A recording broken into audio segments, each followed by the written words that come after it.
KDNK suku keempat 2023 yang bakal diumumkan insyaAllah tengah hari nanti, dan bagaimana ia akan memberi cerminan terhadap kadar purata keseluruhan prestasi ekonomi tahun 2023 dan apa yang diperlukan Malaysia lagi untuk menentukan keutamaan dalam merealisasikan 7 petunjuk prestasi utama KPI yang digariskan dalam kerangka ekonomi madani selepas ini. Jadi kita juga ingin memahami lebih mendalam mengenai trend pergerakan ringgit pada tahun ini. Jadi kita bersama dengan Muhammad Zafri Zulkifli, pakar ekonomi MIDF Research dalam talian. Jadi Zafri, apakah jangkaan MIDF mengenai prestasi KDNK suku keempat 2023 yang akan diumumkan nanti?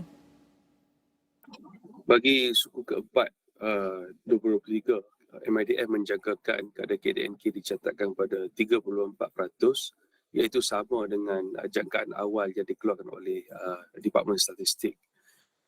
Dan ini didorong oleh pemulihan sektor luaran, khususnya pertanian, kelapa sawit, minyak dan gas, dan juga pengeluaran perkilangan, dan juga disokong oleh perkembangan sektor domestik seperti pembinaan dan perkhidmatan. Jadi Zafri, Dan untuk pada tahun 2023 ini akan membawa kepada pertumbuhan sebanyak 3.8%, iaitu lebih rendah berbanding jangkaan kerajaan iaitu 4 ke 5% pada tahun 2023. Jadi mungkin untuk tahun inilah KDNK 2024, apa mungkin faktor yang akan menyokong dan juga mungkin apa faktor yang akan menolak bagi pendapat Zafri? MIDF meletakkan sasaran iaitu 4.7% untuk KDNK 2024. Ini didorong oleh pemulihan sektor luaran, khususnya ekspor negara yang dijangka akan pulih daripada pengucupan yang dicatatkan pada tahun lepas kepada perkembangan sebanyak 3 ke 4% pada tahun ini. Dan kestabilan harga komoditi seperti minyak sawit CPO dan juga Brent oil akan turut mendorong kepada perkembangan sektor primary ataupun minyak dan gas dan juga pertanian. Dan satu lagi adalah peningkatan kepada output perkilangan, khususnya dari segi manufacturing, sektor electrical, bahagian minyak petrol, refined petroleum, dan juga perkiraan yang lain. Dan selain daripada itu, kita menjangkakan aktiviti pembinaan construction akan terus pulih dan berkembang dengan lebih baik pada tahun ini, didorong oleh bajet belanjawan 2024 yang terus mengembang, dan kerajaan telah meletakkan sasaran development expenditure lebih 90 bilion, dan ini akan membantu merancangkan lagi sektor pembinaan. Namun bagi sektor perkhidmatan dan juga permintaan domestik, kita menjangkakan sedikit perlahan, iaitu pada kadar 4.7% berbanding tahun lepas pada kadar 5%. Ini susulan daripada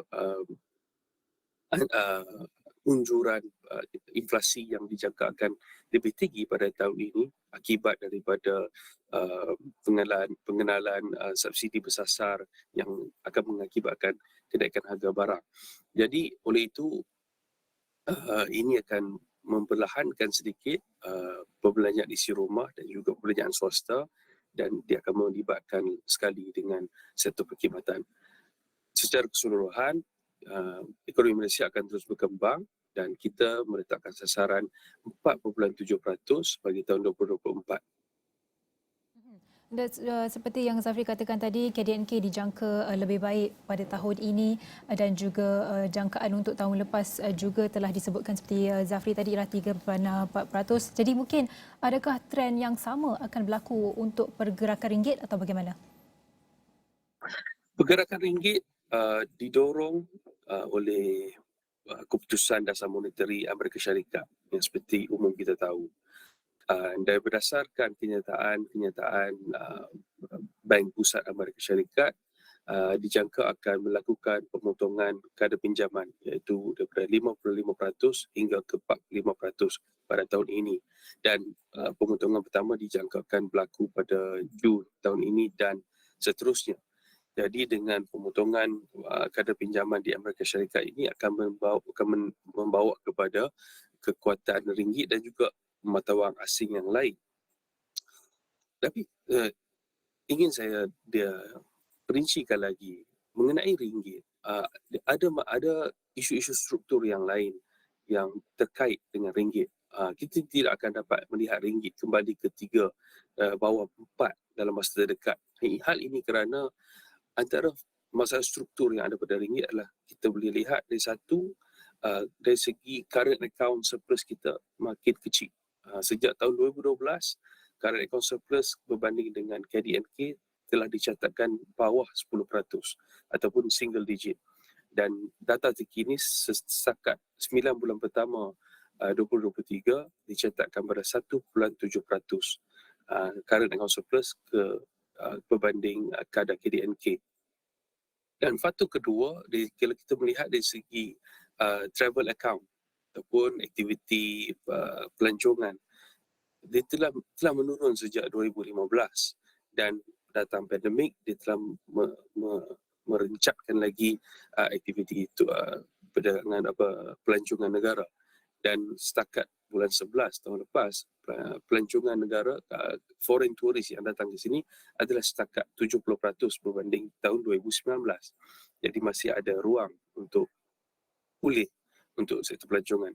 Dan faktor ketiga, melihat kepada sepanjang 2 dekad, Malaysia telah berubah dari sudut trading partner daripada China, daripada Amerika Syarikat ke US.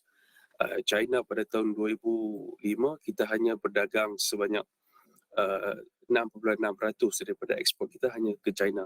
Kini adalah 13.5%.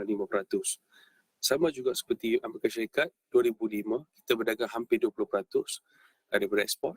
Kini hanyalah tinggal 11.8%. Jadi perubahan struktur trading partners ini telah mengakibatkan Malaysia berubah daripada surplus ataupun net exporter to a net importer country. Jadi ini adalah mengakibatkan size trade balance kita pun net export kita makin kecil. Dan faktor keempat ingin saya tekankan, berdasarkan deposit mata wang asing atau kita panggil FCD, foreign currency deposit, berbanding dengan jumlah deposit yang ada di dalam negara, pada tahun 2007 adalah pada kadar 2% dan kini telah menaik hampir ke 10%. Dan of course ada banyak perkara yang telah mendorong kepada perkara ini, antaranya digital banking dan kemudahan yang ada dalam sistem perbankan yang memudahkan kita membuat transaksi dengan mata wang asing. Ini telah mengakibatkan secara tidak langsung telah mempengaruhi prestasi ringgit. Jadi selain daripada pergerakan ataupun kenyataan dasar moneteri Amerika Syarikat, ringgit mempunyai masalah-masalah struktur yang lain yang perlu ditangani, dan ini telah membuatkan ringgit kekal pada paras lebih 4.00 berbanding dolar Amerika. Baik. Mungkin sedikitlah yang terakhir, berbakikan 1 minit, kerangka madani merupakan komponen utama dalam reformasi negara ketika ini. Jadi bagaimana untuk kita menilai setiap pencapaian atau check in progress terhadap setiap program yang dilaksanakan ini, Zafri? Untuk kita meletakkan kayu ukur KDNK adalah tidak sesuai kerana KDNK mempunyai segmen sektor luaran dan juga sektor dalaman.